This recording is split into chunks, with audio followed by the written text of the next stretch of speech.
Hello दोस्तों, आज के इस वीडियो में हम लोग क्लास 10th की मैथ निर्देशांक ज्यामिति जो चैप्टर नंबर 7 है हम लोग पढ़ने वाले हैं। इस टाइप के जो क्वेश्चन है मतलब ज्यामिति रूप में आपको एक्स अक्ष निर्देशांक और वाई निर्देशांक इस पर आपको ज्यामिति के रूप में क्वेश्चन दिए होंगे, उनको आपको हल करना होगा।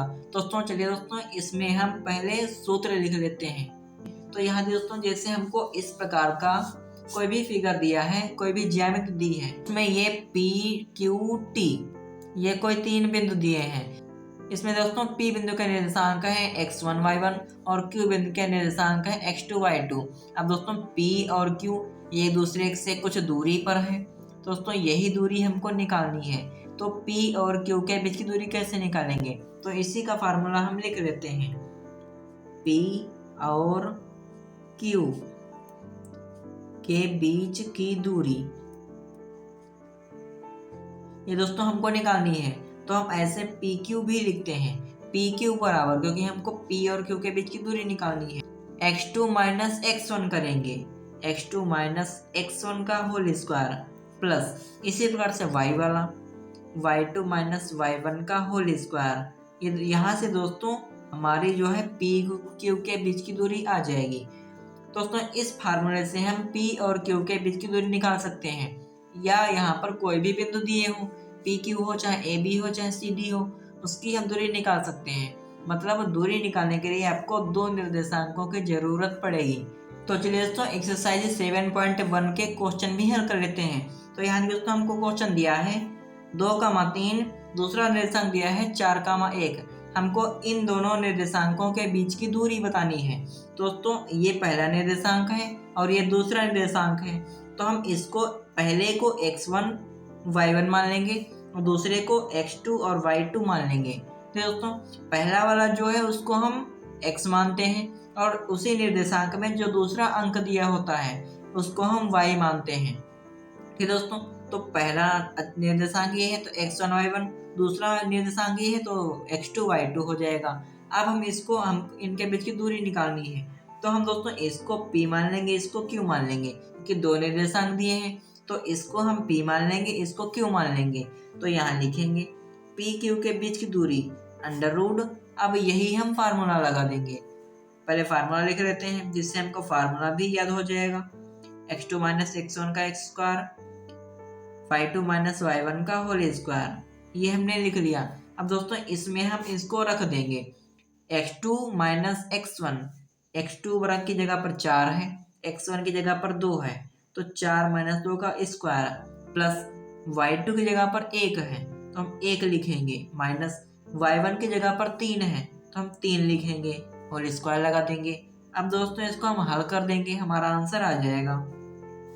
दोस्तों 4 में से 2 घटाएंगे तो हमारे 2 बचेंगे और 2 का स्क्वायर करेंगे तो 2 दूनी 4 हो जाएगा, प्लस अब 1 में से 3 नहीं जाता तो 3 में से 1 को घटाएंगे तो यहाँ पर बचेंगे माइनस के 2, क्योंकि 3 माइनस का है तो माइनस के 2 आएंगे, उसकी घात 2 ऐसे रहेगा। यहाँ पर प्लस का था तो प्लस की घात प्लस ही होती है, तो 2 की घात तो 4 ही रहेगा, अंडर रूट में 4 प्लस।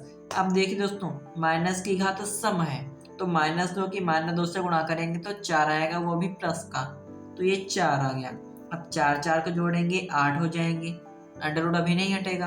अब 8 के हम गुणनखंड निकालेंगे यहाँ पर, तो हो जाएंगे 2 चक्को 8, 2 दूनी 4, 2 एकन्ना 2। अब इतने गुणनखंड आ गए, इसमें से जिसका जोड़ा बन जाएगा वो बाहर लिखा जाएगा और जिसका जोड़ा नहीं बना वो अंडर रूट के अंदर ही लिखा जाएगा। तो इसका जोड़ा बन गया तो ये 2 बाहर लिखे जाएंगे और ये अकेला ही है तो इसको अंदर ही लिखेंगे, तो 2√2। ये दोस्तों इतना हमारा आंसर है। 2√2 इकाई ये दोस्तों इनके और इनके बीच की दूरी है। ठीक दोस्तों, तो चलिए दोस्तों इसी प्रकार से इसको भी हल कर लेते हैं। तो यहाँ दोस्तों माइनस में संख्याएं दी हैं, तो ये पहला है x1 y1, दूसरा है x2 y2। इसको हम P मान लेते हैं, इसको Q मान सकते हैं, इसको ST या AB कुछ भी आप मान सकते हैं। तो यहाँ पर PQ के बीच की दूरी हो जाएगी, पहले फार्मूला लिख लेते हैं, x2 माइनस x1 का square plus y2 minus y1 का होल स्क्वायर। अब हम x2 और y2 x1 और y1 के मान लिख लेते हैं। तो x2 का मान है -1।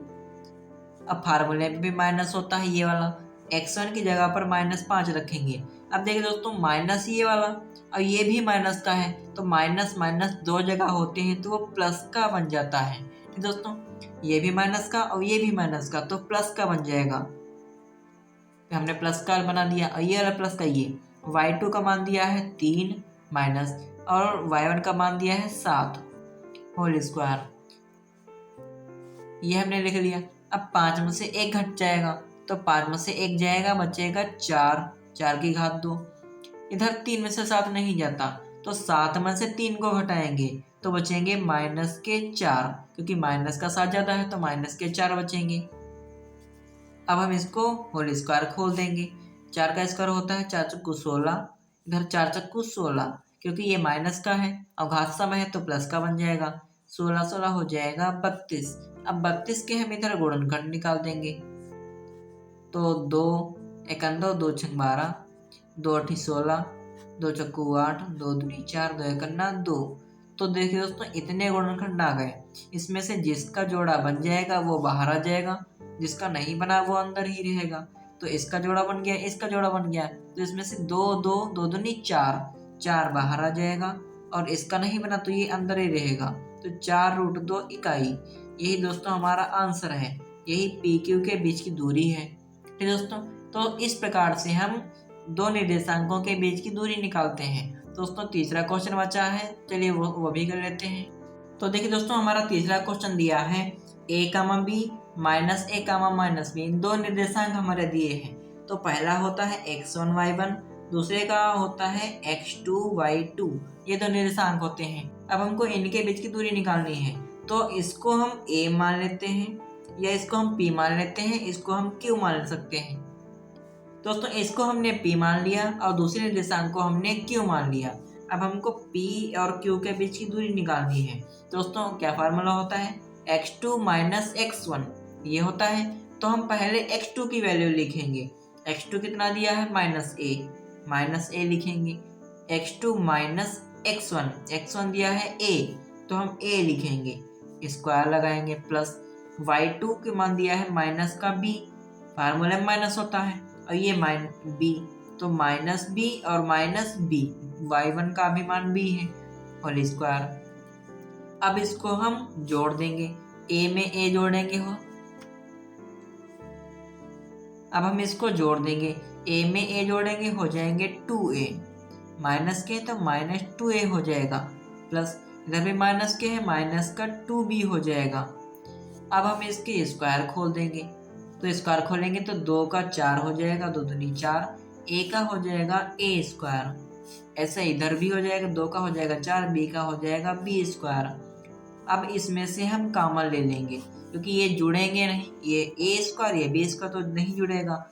इसमें से हम 4 को कॉमन ले लेंगे, तो यहाँ अंदर बचेगा a स्क्वायर, इसमें बचेगा b स्क्वायर, दोनों में से 4 बाहर आ गया। अब 4 का वर्गमूल निकल जाएगा, तो 4 का वर्गमूल होता है 2, इसका तो निकलेगा नहीं, तो ये अंदर ऐसे ही रहेगा, 2√a square plus b square, यही दोस्तों हमारा आंसर है। ये p और q जो निर्देशांक दिए थे इनके बीच की दूरी हो जाएगी 2√a square plus b square, यही दोस्तों हमारा आंसर है। दोस्तों आज के लिए बस इतना ही। दोस्तों आशा करता हूँ कि आपको आज की वीडियो पसंद आई होगी। दोस्तों यदि आपको आज की वीडियो पसंद आई हो तो वीडियो को लाइक कर दें, और यदि आप लोग चैनल पर नए हैं तो कृपया चैनल को सब्सक्राइब कर दें और बेल आइकन को दबाना ना भूलें, ताकि आगे अपलोड होने वाली वीडियो की नोटिफिकेशन आपको सबसे पहले मिल जाए। और दोस्तों इस वीडियो को ज़्यादा से ज़्यादा शेयर कीजिएगा, जो भी आपके दोस्त हाई स्कूल में हैं उनको ये वीडियो ज़रूर ही शेयर कीजिएगा।